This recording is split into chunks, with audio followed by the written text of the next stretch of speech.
Olá, sejam bem-vindos ao Band Entrevista. 27 milhões de brasileiros podem ter enxaqueca e nem sabem. O Dia Nacional de Combate à Cefaleia chama atenção para um problema que afeta milhões de brasileiros e impacta diretamente na qualidade de vida. Sobre esse assunto, a gente conversa agora com a médica especialista em dor, doutora Inácia Simões. Doutora, muito obrigada pela sua participação aqui, viu? Muito obrigada a você pelo convite. Impressionante essa quantidade de pessoas que podem ter enxaqueca e não sabem, né? Primeiro, eu queria começar te perguntando o que é a enxaqueca? Tá. Primeiro, você falou de um número impactante, né? 27 milhões. Quando a gente fala de enxaqueca, porque quando a gente fala das cefaleias, das dores de cabeça em geral, esse número quase dobra. Nossa. São 3 bilhões no mundo. Meu Deus. Tá? E a prevalência na população varia de 35% a 50%. Tá? A enxaqueca é uma forma de cefaleia, uma forma de dor de cabeça, porém ela é mais grave, é uma cefaleia incapacitante. Tá? Eu diria que hoje a enxaqueca é uma das formas mais estudadas de dores de cabeça. E existe ali alterações inflamação a nível neuronal. Então, existe uma série de alterações a nível vascular, a nível de liberação de neurotransmissores que causam essa dor de cabeça incapacitante. Pois é, eu particularmente tenho enxaqueca e realmente é algo assim, terrível, a qualidade de vida da pessoa cai assim, de uma forma impressionante. E aí eu te pergunto, tem cura? Olha, tem tratamento.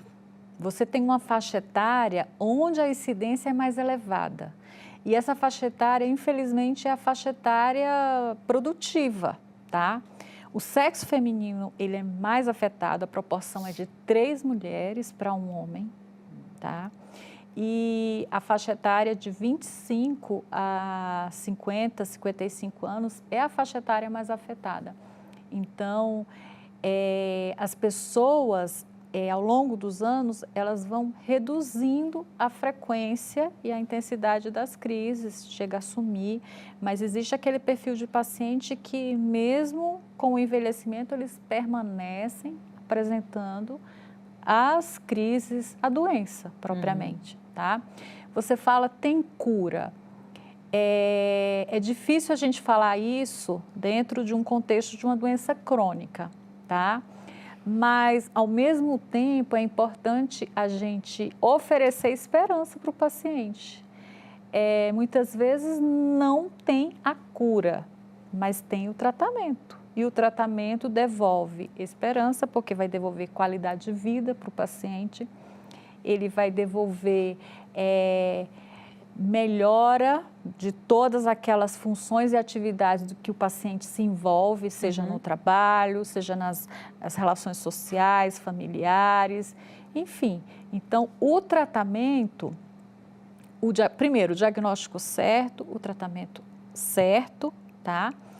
E isso é mais importante do que você imaginar se tem cura ou não, porque quando você parte para outras doenças crônicas, como a hipertensão, diabetes, né, um problema de colesterol, tem cura, mas você administra aquilo, educa o paciente, orienta o paciente e você vai usar a medicação, dependendo do tempo, você vai usar a medicação para o resto da vida ou não, tá?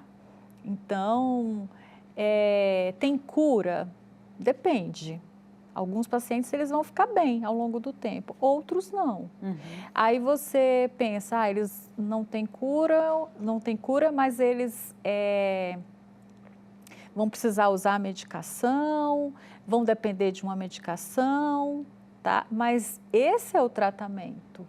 E devolvendo a qualidade de vida, eu acho que é o que importa, né? Sim. Muito mais do que ter cura, é importante você entender que tem tratamento, devolver esperança para a pessoa, porque no contexto da enxaqueca propriamente, se você pensa que isso é é incapacitante, é uma dor, quem tem a enxaqueca, você sabe, melhor do que ninguém, você sabe que você se priva de muita coisa. Muita coisa. E muitas vezes você é obrigado a realizar o trabalho, atividades dentro do cuidado doméstico, porque não tem como abdicar disso, né? Mas, ao mesmo tempo, a sua vontade era ficar trancada no quarto escuro, Sim. esperando a medicação fazer efeito e a dor passar. E sabe o que eu percebo também? Uma incompreensão por parte da sociedade. Sim, né? sim. Eu cheguei a ficar internada 5 dias em uma semi-UTI por conta da enxaqueca. E as pessoas me perguntavam, Renata, mas o que você tem? Enxaqueca? Tá, mas o que você tem? Por que você está internada? Eu estou internada para tratar enxaqueca. Então as pessoas não compreendem. Não. Quando a gente fala de dor crônica, tá? Dor crônica como doença. A dor crônica, ela é uma doença com um CID, uma classificação dentro daquele Código Internacional de Doenças, tá? Então, quando você fala de dor crônica, você olha para uma população de pessoas que elas vivem estigmatizadas. Por quê? Porque quando você tem a pressão alta, Renata, você mede a pressão, você coloca aquele aparelho de monitorização e aí você consegue dimensionar, né, o grau de hipertensão, quantas medicações você vai usar, tá? Quando você tem um diabetes, funciona da mesma coisa, você mede ali a glicemia, acompanha aquilo. E quando você tem dor? Não existe exame que mede a dor, existe um exame de imagem que você faz e vê que tem uma alteração estrutural, mas não necessariamente a alteração estrutural é o que está relacionado com a tua dor. Então, as dores de cabeça, a enxaqueca é do mesmo jeito, né? Então, você tem dor e isso não sai em nenhum exame. É difícil você quantificar, é difícil você fazer as pessoas entenderem, tá? Então, essas datas que são criadas especificamente, a ideia principal é conscientizar, tanto em relação ao diagnóstico, como em relação a esse entendimento, esse acolhimento que precisa ter ao paciente com dor crônica. Seja ele, hoje no caso, a gente está falando da enxaqueca, das cefaleias, mas em relação a outras dores, como fibromialgia, né, as artroses e por aí vai. Estão incompreendidas também. Sim. É verdade. Como fazer o diagnóstico da enxaqueca? Tá, o diagnóstico é clínico.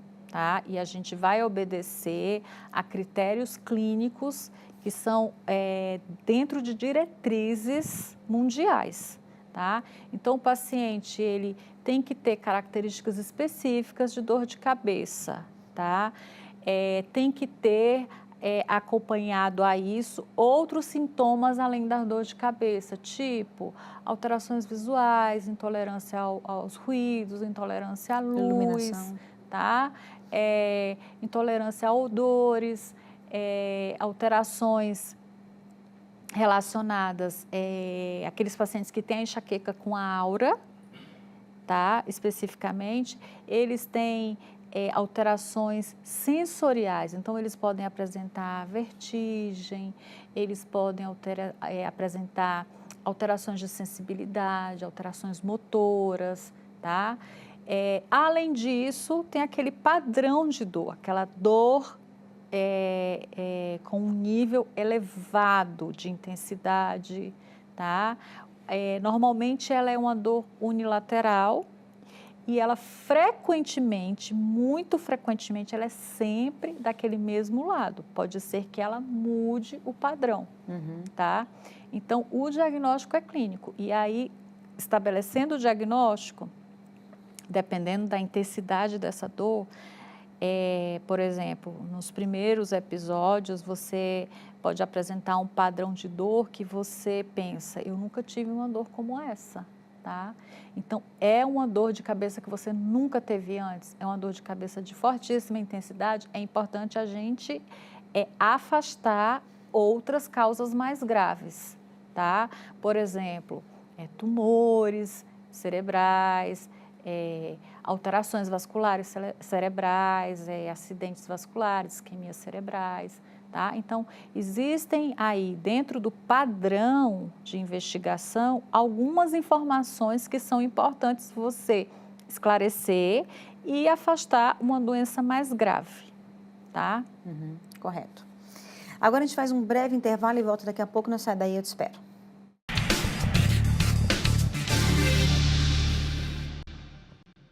Estamos de volta com o Band Entrevista, hoje falando sobre enxaqueca. A nossa entrevistada é a médica especialista em dor, Inácia Simões. Doutora, nós falávamos aqui, você falava aqui sobre a questão do diagnóstico. Quem está em casa, está nos vendo, sente dores de cabeça, não sabe exatamente o que é, se é enxaqueca ou não. Claro que o ideal é sempre procurar um médico. Mas é possível, para quem está em casa nos vendo e nos ouvindo, como é possível identificar uma cefaleia, né, ou seja, uma dor de cabeça, de fato uma enxaqueca, que é uma doença crônica? Tá. A cefaleia tensional, que é uma das formas mais comuns de dores de cabeça, muito mais frequente que enxaqueca, felizmente, ela é uma cefaleia de intensidade mais leve. Não significa que a gente esteja tratando isso de uma diminuindo forma... ou reduzindo. Tratando isso de uma forma menos importante. Uhum. Mas a cefaleia tensional é uma cefaleia de uma intensidade moderada, digamos assim. Então, quando você classifica a dor de 0 a 10, onde 0 é sem dor e 10 é uma dor insuportável, tá? Então, digamos ali que a cefaleia estaria no nível de dor de 4 a 6, 7 no máximo. Apesar dela ter agudizações, né, que podem mudar desse padrão, tá?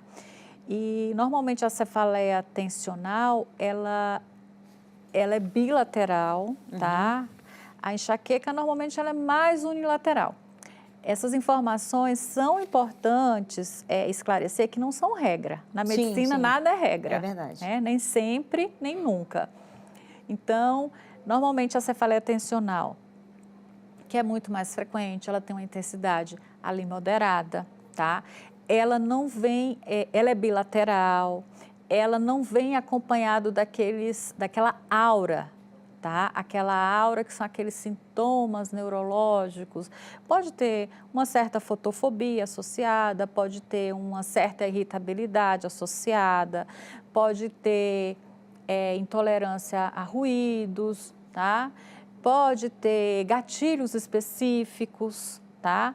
Mas a enxaqueca propriamente, ela tem aqueles sintomas neurológicos típicos, ela tem esse padrão de dor que é uma intensidade maior e ela é unilateral. Então, essas diferenças já partem, não significa que o paciente só vai ter uma coisa e só vai ter outra. Você pode ter uma mistura de coisas e uma que prevalece, um padrão que prevalece. Entendi. Tá? A frequência da dor, ela também faz com que você possa distinguir, por exemplo, quem tem enxaqueca costuma ter dores de cabeça mais frequentes ou não necessariamente? Isso depende. Aqueles pacientes que têm a cefaleia de uma forma crônica, seja ela a cefaleia tensional ou a enxaqueca a gente sempre vai ver como uma dor de cabeça mais grave. E se ela não for adequadamente tratada, ela vai piorar. Vai escalando, né? Isso mesmo. Ela vai escalonando e vai piorando. A cefaleia tensional, como ela é uma cefaleia moderada, ela não chega a ser tão incapacitante. Então, mesmo ela piorando, ela dificilmente vai chegar num nível incapacitante como a enxaqueca. Tá? O padrão é diferente. E o tratamento também? O tratamento é diferente. Por isso é importante uma avaliação adequada, onde você vai investigar a história do paciente, dentro dessa história, você vai ver que na enxaqueca existem gatilhos específicos. Na cefaleia tensional, isso não é tão óbvio, tá? Por exemplo, o estresse, ele pode piorar as duas. Ele pode desencadear as duas. Mas uma coisa até bem típica da enxaqueca é o odor, a intolerância ao odor. Então, isso, não vou dizer que o paciente com cefaleia tensional ou outro tipo de enxaqueca não tenha, mas o paciente com enxaqueca é um padrão, uma intolerância ao odor. Você falando que tem enxaqueca, a minha mãe também tinha enxaqueca e a gente lá em casa não podia usar perfume nenhum, porque isso era um gatilho para as crises da minha mãe. Tá? Então, isso é um detalhe que diferencia. Agora, dentro desses gatilhos, na enxaqueca, existem aqueles alimentos que pioram, que são piores para alguns pacientes.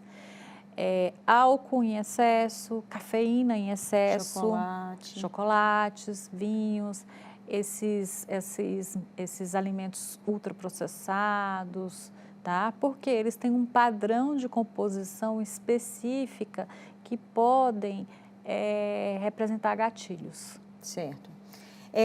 Durante muitos anos, e ainda nos é passado, sobretudo para nós mulheres, que a gente tem que tolerar a dor, em vários sentidos. Sim, né? Sim. E a dor nunca é normal, concorda? Nunca é normal. A dor é um alerta, ela pode ser um sintoma, tá? Ou ela pode ser uma doença.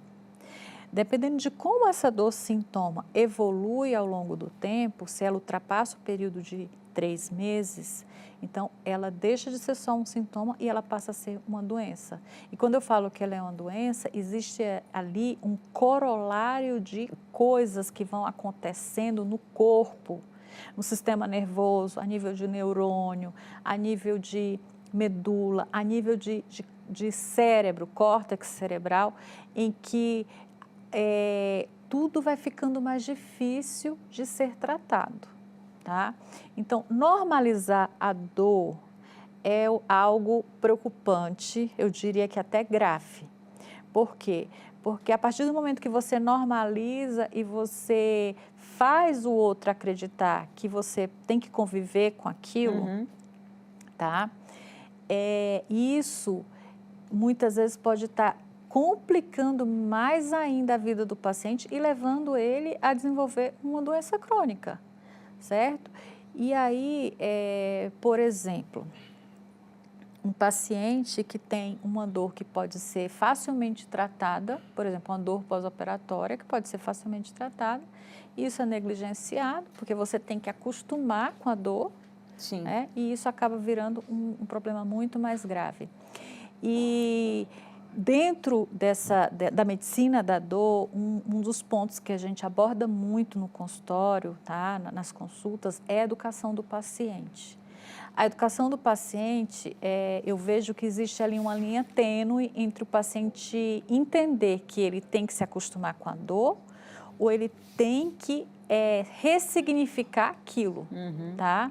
Por quê? Porque o paciente, ele tem que ser o protagonista do tratamento dele, ele não precisa provar nada para ninguém, então ele não precisa se acostumar com aquilo, ele precisa tomar medidas que vão melhorar a doença, a dor crônica dele, certo? Medidas que vão otimizar esse tratamento e vai trazer ele para o centro da mudança. Tá? Então, quando você fala em acostumar com a dor, a ideia não é essa. A ideia é o paciente se educar e tentar entender que aquilo, a dor, ela pode continuar sendo de uma intensidade moderada ou ela pode estar sempre presente, mas a importância que o paciente dá àquilo é diferente. Por quê? Porque ele tem uma rede de apoio que cuida e acompanha e trata ele. Sim, sim. Eu vou trazer aqui algumas perguntas que são minhas que podem ajudar também as pessoas. Por exemplo, por favor. Quando eu estou no processo de enxaqueca, ou mesmo no início, se eu tomar um analgésico, ele não vai resolver. Sim. Tem que ser uma combinação de remédios. Isso também é um dos sintomas da enxaqueca? Sim. Pergunto, se a pessoa tiver com cefaleia e ela tomar um analgésico, em geral, vai resolver a dor dela? Olha, você está trazendo uma informação que está dentro desse espectro da educação em dor. Você já sabe. Dessa forma, eu não melhoro. Eu preciso combinar medicamentos para eu ter um efeito melhor, tá?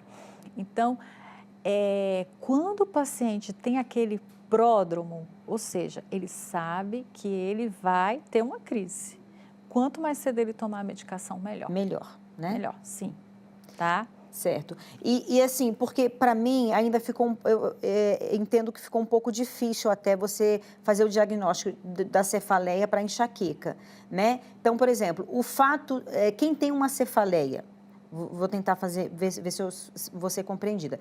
Quem tem uma cefaleia, ainda que no início, e tomar um analgésico, e esse analgésico resolver, isso diferencia da enxaqueca, porque na enxaqueca o analgésico só não vai resolver ou pode resolver também? Pode resolver, sim, pode resolver. Depende do seu padrão de dor e do que você vem usando frequentemente. Okay. Porque, Renata, você fala, eu tenho que usar uma combinação de analgésicos. Provavelmente, dentro de uma linha de evolução que você vem seguindo, alguns analgésicos, eles não são bons hoje para você. Pela forma como você tem usado, pela frequência que você tem usado. Então, é importante até nisso a gente investigar adequadamente para a gente organizar esse aporte de medicação que você pode lançar mão como automedicação e te ajudar, tá? Então, os dois casos, a resposta é sim. Certo. No início de uma cefaleia tensional, eu usar uma medicação analgésica pode resolver para mim. Ou então, se eu tenho enxaqueca, no início de uma crise, ali naquele pródromo, eu posso usar um analgésico simples e isso resolver para mim. Mas para você, o contexto é diferente. Correto. Agora a gente faz mais um breve intervalo e volto daqui a pouco, eu te espero.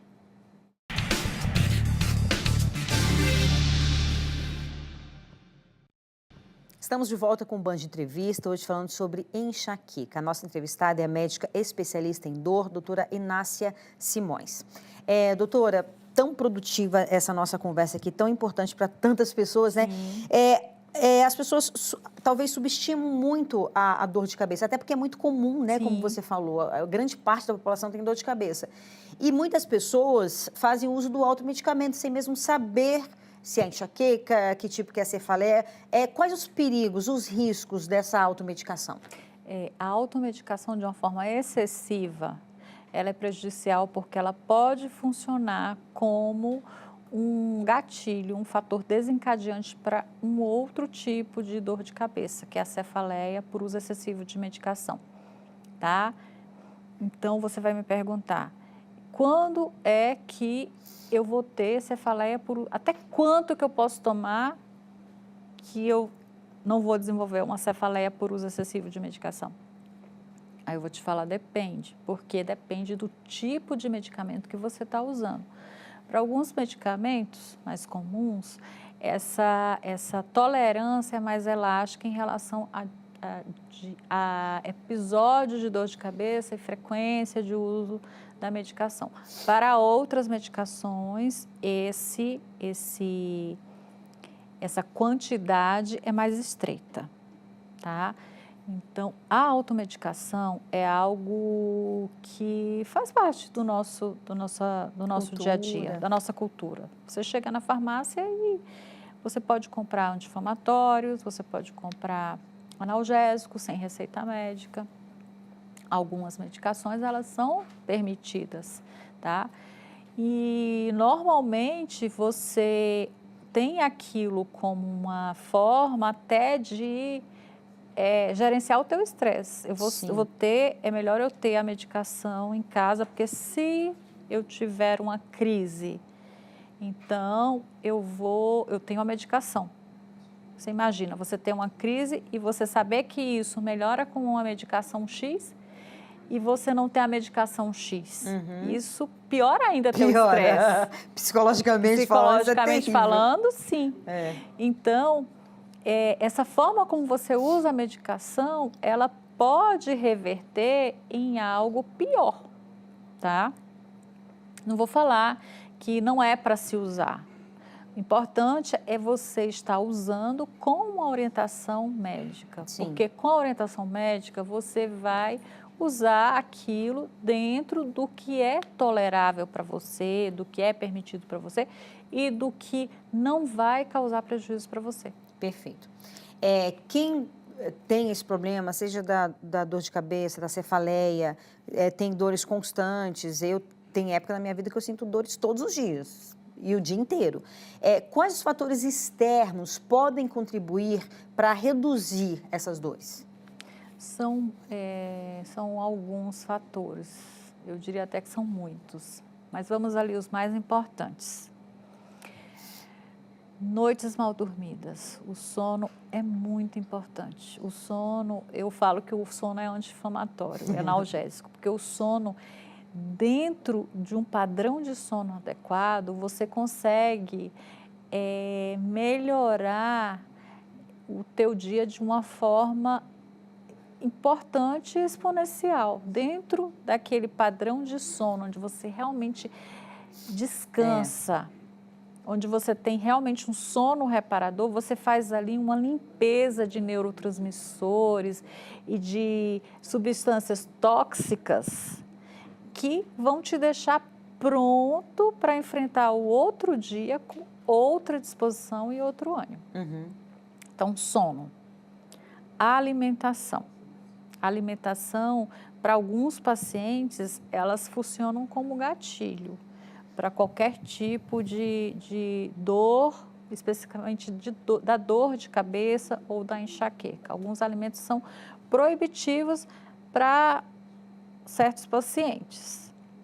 Mais importante a gente ter ideia que a alimentação, ela precisa ser o mais saudável possível.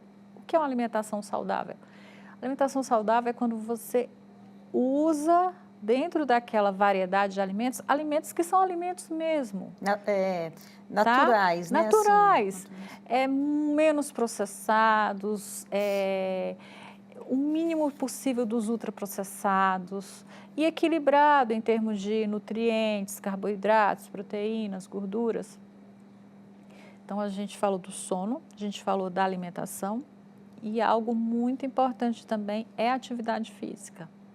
Dentro da atividade física, a gente tem o exercício físico e a atividade física. Então, a atividade física, ela pode ser uma caminhada até um supermercado, tá? Você, dentro de casa, você realizar atividades simples, uma caminhada, arrumar uma casa, estender uma roupa no varal, isso é atividade física. Quanto mais você sair do imobilismo, isso é melhor para você. E um quarto ponto é o gerenciamento do estresse. A gente não vive sem estresse. Quem é que vive sem estresse hoje em dia? Até uma criança que usa demais as telas, se você proíbe aquilo, vira um estresse dentro da família. Então, é gerenciar esse estresse. A gente não vai viver sem o estresse, mas a gente tem que aprender a dar importância ao que precisa ser importante e dar menos importância ao que não precisa ter essa importância. Isso mesmo. Olha, eu ficaria aqui horas conversando com você. Muito obrigada pelos esclarecimentos. Obrigada. Está convidada para vir novamente. Muito obrigada até porque é especialista em dor, né? Sim.